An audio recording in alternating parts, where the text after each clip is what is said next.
Hi everybody, today I'll show you how to put happy birthday story on Instagram. So let's begin.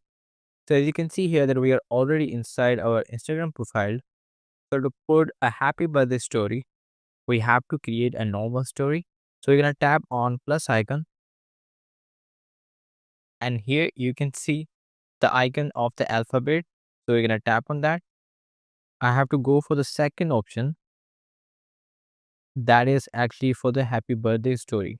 And now what I need to do, I can simply add or mention the person. And here I'm going to simply tap on it and I can add the username of a person whose birthday it is.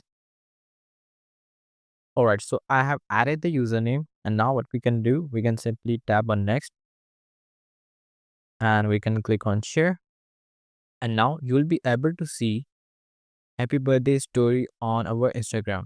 So this is how we can put happy birthday story on Instagram. So if you really find this video useful, hit the like button and subscribe this channel.